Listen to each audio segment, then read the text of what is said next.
नमस्कार दोस्तों, all exam guide गुरु के यूट्यूब चैनल पर आप सभी का बहुत बहुत स्वागत है। 1000 प्रश्नों की सीरीज में ये पार्ट 2 है। पहले पार्ट में 250 क्वेश्चन पढ़ाए थे।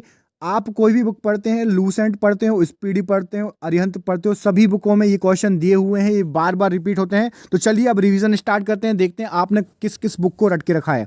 फटाफट करिए रिवीजन। पहला क्वेश्चन देखिए आपकी स्क्रीन पर, ये रहा। पहला क्वेश्चन क्या है? पानीपत की तीसरी लड़ाई में मराठाओं का जो सेनापति था वो कौन था?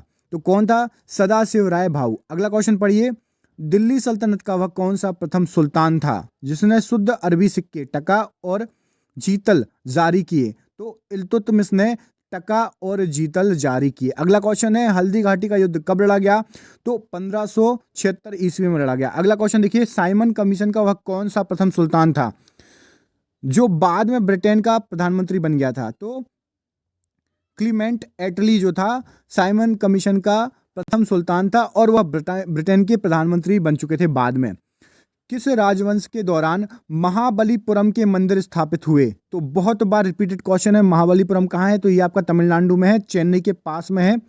और पल्लव राजवंश के दौरान ये स्थापित हुए। ठीक है, बहुत ही इंपॉर्टेंट क्वेश्चन है। अगला देखिए, दिघनिकाय किस पिटक का खंड है? तो सुत पिटक का खंड है दिघनिकाय। अशोक काल में आहूत बौद्ध संगति का अध्यक्ष कौन था? तो कौन था भैया? मोगलीपुत्र तिस्म। मोगलीपुत्र तिस्म सही आंसर है। ठीक है, अगला प्रश्न देखिए। वनमाली और कालीबंगा में सैंधव संस्कृति के किन दो अवस्थाओं के अवशेष मिले हैं? तो उत्तर क्या है? हड़प्पा पूर्व और हड़प्पा कालीन संस्कृति के अवशेष मिले हैं। कहाँ कहाँ? वनमाली में और कालीबंगा में। ठीक है, यवनिका किसके लिए प्रयोग किए जाने वाले यूनानी शब्द हैं? तो संस्कृति के नाटकों में पटाक्षेप के लिए। अगला प्रश्न पढ़िए। समुद्रगुप्त के इलाहाबाद प्रशस्ति लेख का लेखक कौन था? तो हरिशेन ने समुद्रगुप्त के इलाहाबाद प्रशस्ति लेखों का जो है लेख किया था। पाटलिपुत्र का पतन एवं कन्नौज का उत्थान गुप्त काल के किस चरण में शुरू हुआ? तो लास्ट में, अंतिम चरण में पाटलिपुत्र का पतन स्टार्ट हुआ और कन्नौज का धीरे धीरे उत्थान स्टार्ट हुआ। इतिहास के तूतीय हिंद उपनाम से कौन प्रसिद्ध हुए? तो अमीर खुसरो को तूतीय हिंद कहा जाता है। बहुत ही इंपॉर्टेंट क्वेश्चन है। कुतुबुद्दीन ऐबक का लोकप्रिय उपनाम क्या था? तो क्या बोलते थे? लाख बख्श बोलते थे कुतुबुद्दीन ऐबक को। प्राचीन यवद्वीप का आधुनिक नाम क्या है? तो जावा। जो जावा है वह यवद्वीप नाम था, प्राचीन नाम यवद्वीप था जावा का। ठीक है, बुद्ध की प्रथम प्रतिमा बनाने का श्रेय किस कला को दिया जाता है? तो मथुरा कला को बुद्ध की प्रथम प्रतिमा बनाने का श्रेय दिया जाता है। जैन धर्म के प्रथम तीर्थकर कौन थे? तो ऋषभदेव थे जैन धर्म के प्रथम तीर्थकर। ओम नमो भगवते वासुदेवाय किस धर्म का प्रमुख मंत्र है? तो वैष्णव संप्रदाय का प्रमुख मंत्र है ओम नमो भगवते वासुदेवाय। पिरामिडाकार विमान किस शैली के मंदिरों के खास अंग है? तो द्रविड़ शैली में पिरामिडाकार विमान जो है मंदिर टाइप होता था। ठीक है, द्रविड़ शैली इसका सही आंसर है। भारत के किस सम्राट ने चीन की सेना को परास्त किया? तो कनिष्क ने चीन की सेना को परास्त किया हुआ एकमात्र ऐसे सम्राट जिन्होंने चीन को परास्त किया हुआ है। महारानी विक्टोरिया ने भारत की महारानी की उपाधि किस वर्ष धारण की थी? तो 1877 ईस्वी में महारानी विक्टोरिया को भारत की महारानी बताया गया, बोला गया या उपाधि धारण की गई। लॉर्ड डलहौजी ने अपहरण की नीति के अंतर्गत सर्वप्रथम किस राज्य को अंग्रेजी साम्राज्य के अधीन रखा? तो सबसे पहले सतारा को जो है उन्होंने अधीन कर दिया था अंग्रेजी साम्राज्य के। सिविल सेवाओं में प्रतियोगिता परीक्षाओं के माध्यम से भर्ती का नियम कब बना? तो 1853 ईस्वी में बन चुका था ये नियम। गुरु अर्जुन देव के वध के पश्चात कौन गुरु बने? तो गुरु हरगोविंद होयसाल जी। होयसाल राज्य जो किस प्रदेश में स्थित है? तो उत्तर है इसका कर्नाटक। ठीक है, यहाँ पर दो क्वेश्चन मर्ज हो गए हैं। पहला है गुरु अर्जुन देव के वध के पश्चात कौन गुरु बने? तो गुरु हरगोविंद। अब अगला क्वेश्चन क्या है? होयसाल राज्य किस प्रदेश में स्थित था? तो ये कर्नाटक में स्थित था। समुद्रगुप्त की उपलब्धियों का वर्णन कहाँ मिलता है? तो इलाहाबाद प्रशस्ति में मिलता है, याद रखना। ठीक है, अगला प्रश्न है, विक्रमादित्य की उपाधि किसने ग्रहण की? तो चंद्रगुप्त द्वितीय ने विक्रमादित्य की उपाधि ग्रहण की। कनिष्क के किस धर्म को संरक्षण दिया कनिष्क ने? तो महायान बौद्ध धर्म को संरक्षण दिया था। महायान और हीनयान में बौद्ध धर्म बढ़ गया था, तो महायान को संरक्षण मिला कनिष्क के समय। ईस्ट इंडिया कंपनी की स्थापना किस समय भारत का शासक कौन था? तो अकबर था। ईस्ट इंडिया कंपनी की स्थापना के समय भारत का शासक। अलाउद्दीन द्वारा धर्म की उपेक्षा करने के लिए किस समकालिक मुस्लिम लेखक ने उसकी आलोचना की थी? तो वर्नी ने उसकी आलोचना की थी। अगला क्वेश्चन देखिए, कौन सा दिल्ली सुल्तान अशोक स्तंभ को दिल्ली लाया था? तो फिरोज शाह तुगलक अशोक स्तंभ को दिल्ली लाया था। किसके शासनकाल में मराठाओं के राज्य का सर्वाधिक प्रसार हुआ? तो बालाजी बाजीराव के शासनकाल में मराठाओं के राज्य का सबसे ज्यादा प्रसार हुआ। अवध का अंतिम नवाब कौन था? तो वाजिद अली शाह अवध का अंतिम नवाब था। हड़प्पा कालीन मोहरों पर अंकित श्रृंग युक्त शिरोवस्त्र पहने और पशुओं से घिरे हुए योगी की पहचान किस रूप में की गई है? तो उनको बोलते हैं पशुपति नाथ शिव के रूप में की गई है। अगला प्रश्न देखिए, पुनर्जन्म के सिद्धांत का प्रथम स्पष्ट आलेख किस ग्रंथ से प्राप्त होता है? तो कहाँ से प्राप्त होता है? बृहदारण्यक उपनिषद में। बृहदारण्यक उपनिषद में पुनर्जन्म के बारे में बताया गया है। संगम युग में युद्ध का प्रमुख कारण क्या था? तो संगम युद्ध में पशुओं की चोरी युद्ध का प्रमुख कारण था। मुगल भवनों की दीवारों आदि पर शिल्पित फूलों पत्तियों पर अर्य बहुमूल्य पत्थरों को जड़ने की जड़ाऊ कला को क्या कहा जाता था? तो क्या कहा जाता था? पित्रादुरा कहा जाता था, याद रखना। अगला क्वेश्चन देख लेते हैं, कृत्य कल्पतरु के लेखक लक्ष्मीधर भट्ट किस राजा के मंत्री थे? तो वो गोविंद चंद्र गढ़वाल के मंत्री थे। अगला क्वेश्चन देखिए, प्रसिद्ध गुलाम तुर्क अमीरों के संघ चालीसा की स्थापना किसने की थी? तो इल्तुतमिश ने की थी। अगला क्वेश्चन देखिए, अकबर के अल्पायु होने के कारण जो 1556 से 1560 तक मुगल साम्राज्य के शासन की जिम्मेदारी किसको दी गई? सभी को पता है, बैरम खां के हाथों में ये जिम्मेदारी दी गई थी।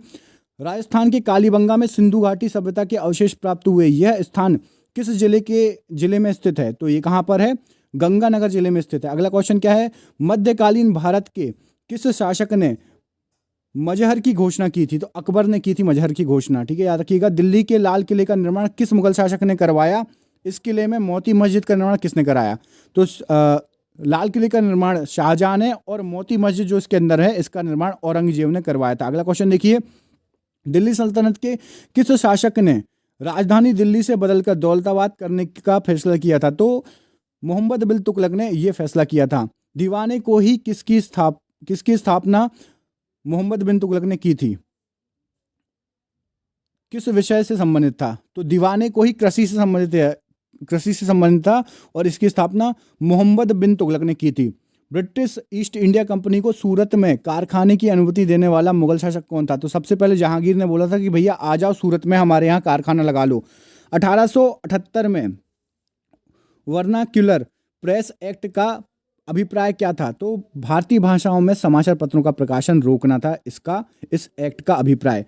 सत्यशोधक समाज की स्थापना किसने की थी? तो ज्योतिबा फुले जी ने सत्यशोधक समाज की स्थापना की थी। अगला क्वेश्चन देखिए, पेशावर किस सम्राट के शासनकाल में बौद्ध सभ्यता को प्रसिद्ध केंद्र था? तो पेशावर जो था कनिष्क के शासनकाल में, और कनिष्क ने बौद्ध धर्म को जो है बहुत हद तक सपोर्ट किया। कनिष्क ने जो रेशम रूट था उस पर कब्जा किया, चीन को हराया। कनिष्क बहुत ही ज़्यादा प्रसिद्ध और बुद्धिमान शासक था, ठीक है, याद रखना। मोहम्मद तुगलक के शासनकाल में अंतिम दिनों में दक्षिणी भारत में किस दो विशाल स्वतंत्र राज्यों का उदय हुआ?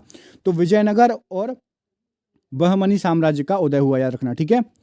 खानवा के युद्ध में मेवाड़ को पराजित करने वाला शासक कौन था? तो बाबर ने खानवा के युद्ध में मेवाड़ को पराजित किया था, याद रखना। अगला क्वेश्चन देख लेते हैं, दास वंश को समाप्त कर खिलजी वंश की आधारशिला रखने वाला खिलजी वंश का शासक कौन था?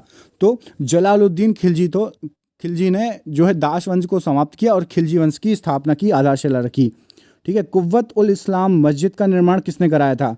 तो कुतुबुद्दीन ऐबक ने इसका निर्माण कराया था। अगला क्वेश्चन देखिए, भारत पर आक्रमण करने के लिए 1524 में बाबर को लोधी वंश के किन दो सरदारों ने आमंत्रित किया था? तो आलम खां लोधी और दौलत खां लोधी ने बाबर को बुलाया था कि भैया आ जाओ भारत पर आक्रमण करो, ठीक है, याद रखना। 1757 में अलीनगर की संधि किन किन के मध्य हुई थी? तो सिराजुद्दौला और क्लाइव के मध्य हुई थी। किस एक्ट के अंतर्गत कलकत्ता सर्वोच्च न्यायालय की स्थापना हुई? तो रेगुलेटिंग एक्ट 1773 के अंतर्गत कलकत्ता सर्वोच्च न्यायालय की स्थापना हुई। सामवेद का प्रथम दृष्टा वेदव्यास के किस शिष्य को माना जाता है? तो जैमिनी को माना जाता है। अगला क्वेश्चन देखिए, अशोक के अधिकांश अभिलेख किस लिपि में है? तो ब्राह्मी लिपि में है। अगला क्वेश्चन देखिए, किस बौद्ध धर्म से यह पता चलता है कि 6ठी शताब्दी ईसा पूर्व 16 महाजनपद क्षेत्रीय राज्य विद्यमान थे। तो किसके द्वारा पता चलता है? अंगू नर निकाय के द्वारा। अगला क्वेश्चन देखिए, किसने लिखा था कि ब्राह्मण की परीक्षा तुला से, क्षत्रिय की अग्नि से, वैश्य की जल से तथा शूद्र की विष से की जानी चाहिए? तो बराहमिहिर ने ये बोला था। ठीक है, याद रखिएगा। बराहमिहिर ने अपने किस पुस्तक में चारों वर्णों के लिए अलग अलग न्याय कसौटियों का विद्वान किया था, जो ऊपर लिखा हुआ है? तो बृहद संहिता में ये लिखा था बराहमिहिर ने। चैर कवियों ने किसको अपना सबसे महान राजा बताया? तो उन्होंने किसको बताया था? सेन गुट्टवन लाल चेर को, याद रखना। 983 ईस्वी में गंग राजा राजमल चतुर के किस मंत्री ने श्रवण बेल गोला में गोमतेश्वर की 56.5 फुट ऊंची विशाल प्रतिमा का निर्माण कराया? तो क्या नाम था उनका?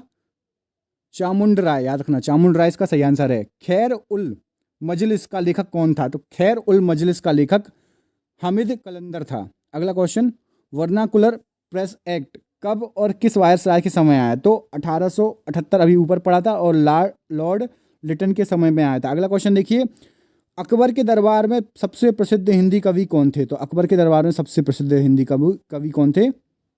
अब्दुल रहीम खान खाना। ठीक है, बहुत ही प्रसिद्ध थे। मलिक काफूर के विरुद्ध लड़ने वाले वारंगल के काककीय शासक थे, कौन थे? तो प्रताम रुद्रदेव जो हैं मलिक काफूर के विरुद्ध लड़ने वाले वारंगल के काकतीय शासक थे, याद रखना। ठीक है, कैरेट एंड स्टिक की नीति अपनाने वाले लॉर्ड मिंटो किसके बाद इस पद पर आए? तो लॉर्ड कर्जन के बाद लॉर्ड मिंटो, ठीक है, अब इस पद पर आए। इन्होंने कौन सी नीति अपनाई थी? Carrot and stick. ठीक है, अगला क्वेश्चन देखिए, स्थायी भू बंदोबस्त किस गवर्नर जनरल ने और कहाँ आरंभ किया? तो लॉर्ड कॉर्नवालिस ने बंगाल में जिसको आरंभ किया था। अगला क्वेश्चन देखिए, सासाराम बिहार में किस शासक का मकबरा है? तो शेर शाह सूरी का मकबरा है। अगला क्वेश्चन देखिए, अष्टांग मार्ग का पालन करने की शिक्षा किसने दी थी? तो गौतम बुद्ध जी ने अष्टांग मार्ग का पालन करने की शिक्षा दी थी। टीपू सुल्तान के शासनकाल में मैसूर की राजधानी क्या थी? तो श्रीरंगपट्टम थी। अगला क्वेश्चन देखिए, सर्वप्रथम किस शासन ने आगरा को अपनी राजधानी बनाया? तो सिकंदर लोधी ने आगरा को अपनी राजधानी बताया था सर्वप्रथम। वैशाली किस प्राचीन राज्य की राजधानी थी? तो लिच्छवी राज्य की राजधानी थी। यजु संहिता में सबसे बाद की संहिता कौन सी है? तो वाजसेनी संहिता है। किस पश्चिमी विद्वान ने रोम से भारत में सोने के निर्गमन पर दुख प्रकट किया था? तो प्लीनी इसका सही आंसर हो जाएगा। अगला क्वेश्चन देखिए, भारत में खरोष्टी लिपि को स्थापित किया था, किसने किया था? तो ईरानियों ने भारत में खरोष्टी लिपि को स्थापित किया था। गोधन को अन्नदा वंदा सुखदा कहा था, किसने कहा था? तो सुत निपात ने गोधन को अन्नदा वंदा सुखदा कहा था। चिरांद में लाल व काले मृदभांत काल का संबंध किस धातु से है? तो क्या सही आंसर है? लोहा से है। संपन्न व धनी किसानों को संगम साहित्य में क्या कहा गया है? तो वेलाम कहा गया है। ऋग्वेद में अधन्या शब्द के इस्तेमाल किसके लिए किया गया है?